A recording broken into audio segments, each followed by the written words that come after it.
Hey everyone, welcome to the channel. As you know, coming to you raw and uncut. And please don't forget to subscribe, like, share, and leave a comment. All right, SmackDown tonight. Actually, SmackDown was good. I can really say that it was a pretty decent SmackDown. You know, I mean, I try not to say anything bad, about the product and everything. I mean, but we know we have our problems. We know the viewership has gone down because there's been some bad booking and bad writing. With the WWE, you know, um, and Triple H. So, but there's been good matches, but some of the stuff has always been repetitive, it's like hitting rewind. But tonight SmackDown was was good. I think they're starting to get back on the right track, from what everybody's saying on social media, about the product and stuff. So we open up with Cody Rhodes, talking about Seth Rollins, um, basically more the match that they're having as far as in the crown jewel is just for that crown jewel title. It really means nothing, I guess, more or less for bragging rights and stuff like that.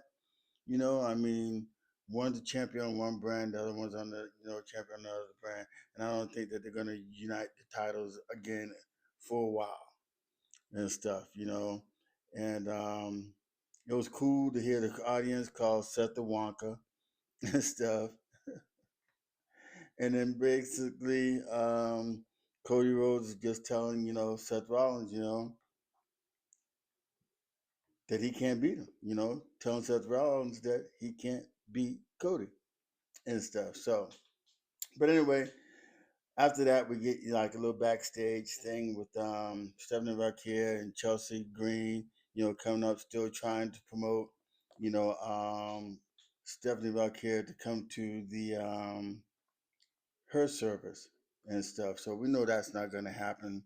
I don't think Stephanie's going to go in that direction. I don't think WWE has any preference for her to go in that. I mean, it's a little comedic thing, going on with Chelsea Green, and she's doing her part real good. And then, Tiffany shows up, and then basically they say, hey, to each other, may the best woman win. And, they go on after that. And then then Jacob Fatu, confronts, Cody Rhodes and basically challenges Cody Rhodes for the undisputed title. And Cody agrees. Okay. And then, later on, I guess basically more after that, when Cody leaves, Nick Aldis, comes out and tells Jacob Fatu that he needs to talk to him, and then Drew all of a sudden comes out and he attacks Jacob Fatu, and tells Nick Aldis that he needs to talk to him and stuff. So that was that little crazy segment and stuff. And then we get the match, Sami Zane, he's always open challenge and everything. And then here we come with Shinsuke Nakamura. All right. So Shinsuke is back. Glad to see Shinsuke back. I mean, the match with Sami Zayn and Shinsuke, I mean, they've had in the past some phenomenal matches. So this match was actually a real good match. It was, hitting back and forth and stuff. It was real good. And then all of a sudden, the MFTs. Tama is back, the MFTs, and then there's the disqualification and stuff. And then they come in, they start attacking Sami Zayn.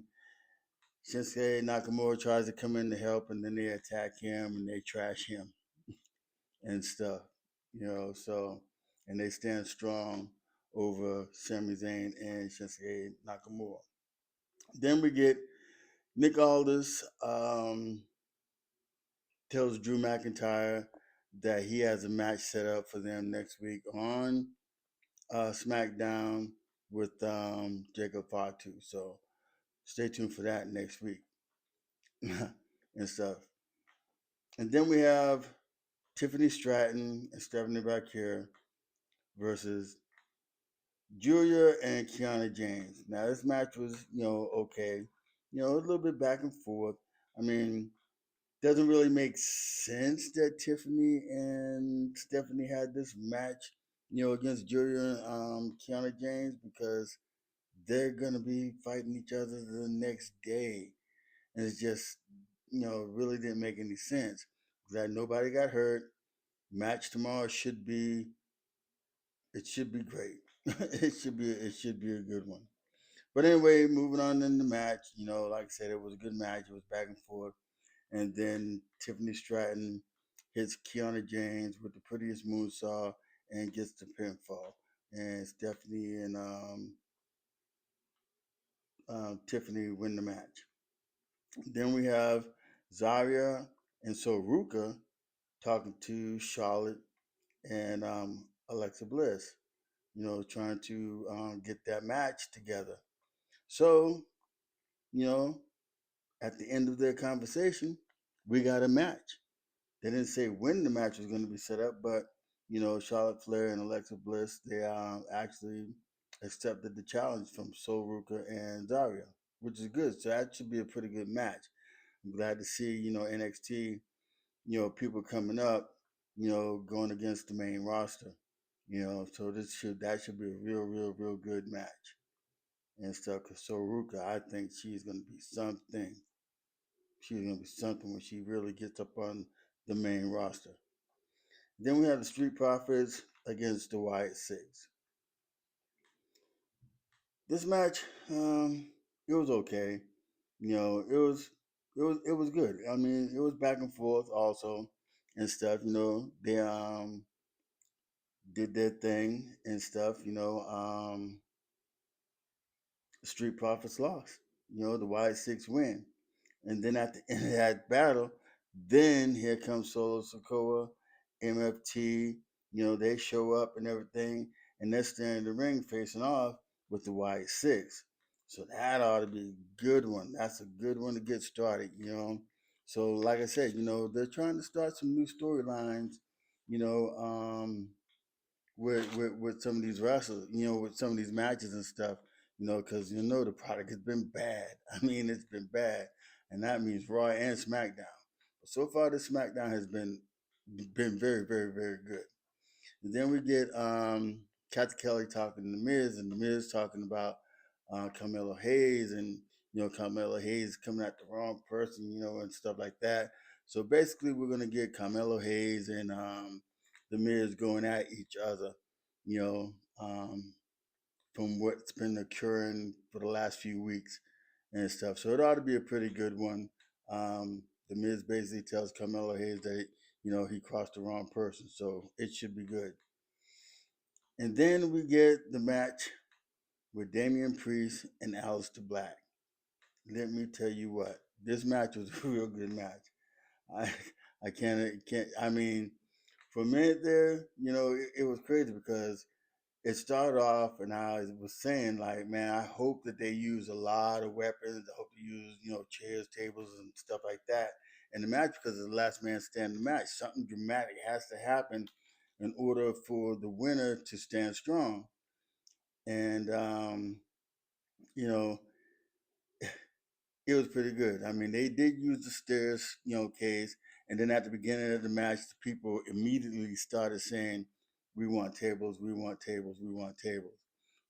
So, but they didn't get tables like that till towards the end and everything, which made it even crazier and stuff because once they battled outside the ring, and up through the audience and then on to this pure kind of thing that building up, and then Damian Priest was about to choke slam Alistair Black, and then out comes Selena Vega and stuff. So Selena comes out and she talks to Alistair, I mean the Damian Priest, and like don't do it, don't do it, don't do it. Damian is kind of like I guess falling for whatever the case may be. And then he gets his senses. Then he's tried to go make the move to Alistair Black. And then Alistair Black hits him with the old school fire in the face. It was crazy. hit him with the old school fire in the face. I can't remember the last time I seen that in a ring.